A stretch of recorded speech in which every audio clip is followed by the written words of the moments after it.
Like you just mentioned Ferguson, for example, right? I don't know if everyone saw it, but there was an article a few days ago, a couple of days ago. There, title is "Why These Ferguson Activists Are Voting for Bernie Sanders." Now, there are a lot of people who, and everyone's like, "Oh my God, why don't they just endorse him? Why can't they just do this?" Or, with whoever activist or author, whoever it is. But for a lot of people, the movement is not about endorsing this candidate or that candidate. This movement is about creating sustainable, meaningful change in their actual local community. So not everybody's on the same page when it comes to like the electoral politics, the presidential election. Some people are very much involved in what's going on locally. I think a really interesting comment that we got in our chat room earlier, not so much a comment, but there's an article out of the Nation that talks about one of the things that's missing from both criminal justice plans developed by Hillary Clinton and Bernie Sanders is a discussion about public defenders, increasing funding, recruitment for public defenders. I had an opportunity to be a public defender when I was in Charleston, West Virginia, and I did not take it because I couldn't afford a $25,000 pay cut. Raising two kids, like that's just not, as much as I really, really, really wanted to do that work, to work long hours and make no money and raise a family and pay student loan, like that just doesn't all work out. So public defenders also tend to have poorer conditions in terms of work. I mean, they're public employees, so they'll get relatively decent health insurance like prosecutors, but their pay is generally lower. They generally have like bigger caseloads. I mean, there's a lot of stuff that can be done. We're talking about criminal justice. It's not just so much the system. I mean, having access to good counsel. And a lot of people are like, oh my God, I need a paid lawyer. I've heard that phrase so many times over since I've been, out of law school. It's like, well, I need to get a paid lawyer because a public defender. Public defenders are also very competitive positions in some places, and they're very, intelligent, committed, really engaging people. You got to be committed to have a bunch of loan debt and only make between 30 and 50, 45, 50,000. There's some places where public defenders are making $35,000 a year. Yeah, the problem is not they're uncommitted. The problem is that they have to take so many cases, and they're not paid. They're not well supported. And so there's a Nation article, check for it, that really talks about that. And I think that's a good point, though, that we're talking about. We need to make sure sentencing. And that's all well and good. The criminal procedural aspects of it. But in terms of effective counsel, that is so crucial. That makes a big difference when you have someone who actually has the time to like develop the case, to get to know the client, to really advocate for that person.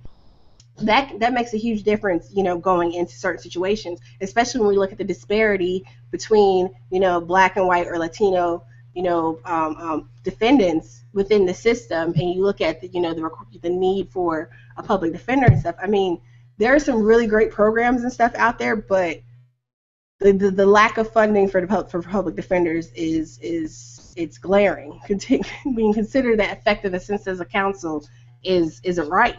So I thought that was an interesting critique in the Nation. I think the Nation does a good job, even though they endorse Bernie Sanders as an editorial board. I think they do a really good job about putting out pieces on policy issues that kind of push both candidates. So whereas you have the New York Times, which seems to kind of regret their endorsement with some of the pieces their editorial board puts out as of late, you have the Nation. I really think does a good job with that type of stuff. And then so you were saying though, Solomon, about like Ferguson activists, and there were 3 Ferguson activists when Bernie was in Illinois, Southern Illinois.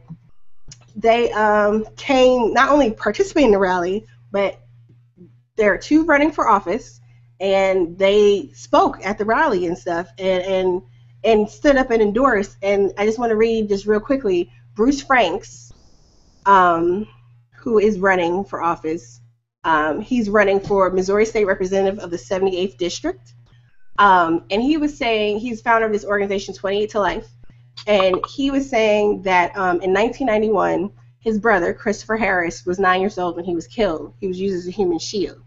And so he feels like that supporting Senator Sanders makes sense because Senator Sanders knows that the root cause of violence is lack of jobs, education, and resources.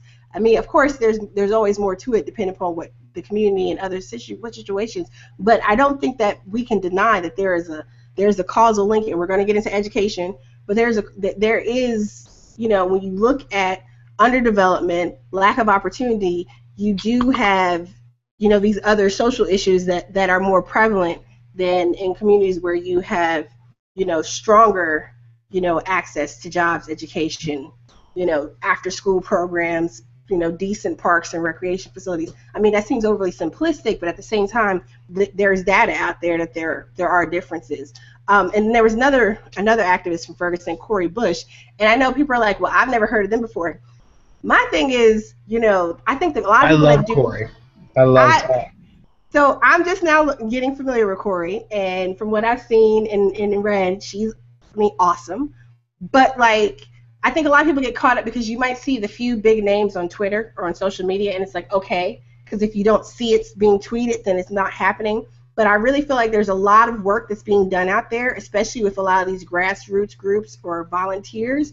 And those are the people that we need to really be engaging with, right? Not people who are worried about their public persona, on social media or whatever the case may be, but these people who are really working with individuals in the community on the ground. And Corey's running for Senate, right? And Corey is running for Senate.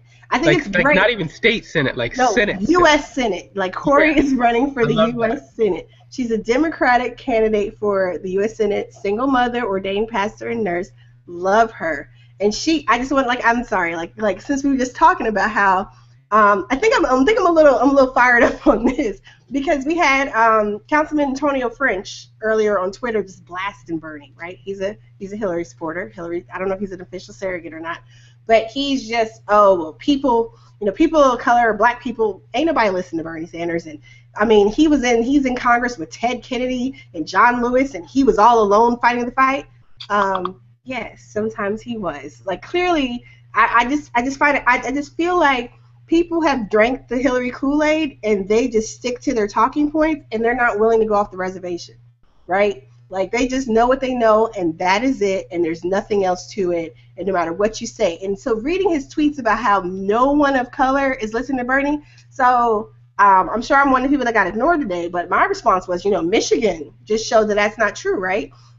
I mean, Arab Americans, in my opinion, I don't care what the U.S. Census says, in my opinion, Arab Americans are people of color, and, they overwhelmingly supported Bernie Sanders. We had 30% of African Americans overall who supported Bernie Sanders, but you had about approximately 50% of those under the age of 40 who supported him. So clearly, not everybody's listening. In Kansas, and Sabrina Williams, I don't know if you got a chance to tune in, Sabrina, but hi.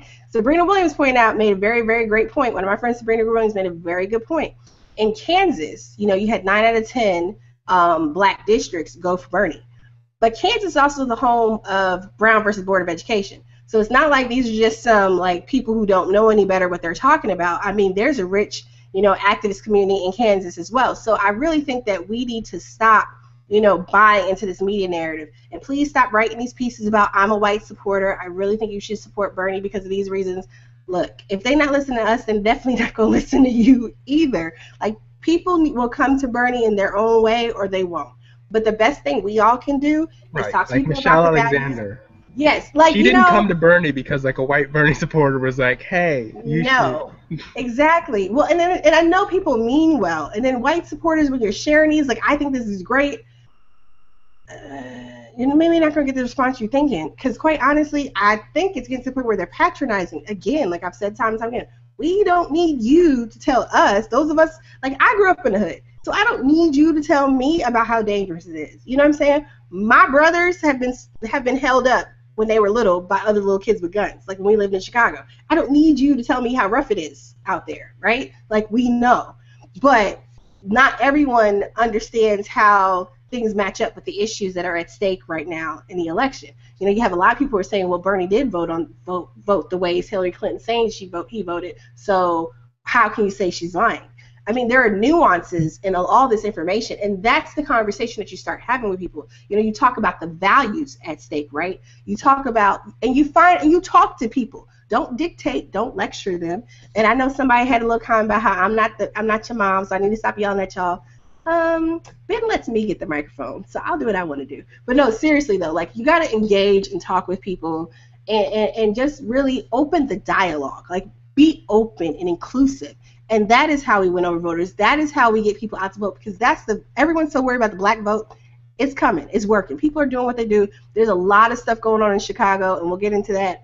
But like, we have people from Ferguson who are not. There are some people who like Hillary. There's people who don't, and that's what we're going to continue to see. Before we came on air, Solomon was saying that there was stuff out of North Carolina that seemed a little promising as well. By the way, if you are in North Carolina, if you're anywhere near Raleigh, there's a rally in Raleigh tomorrow morning, 10 a.m.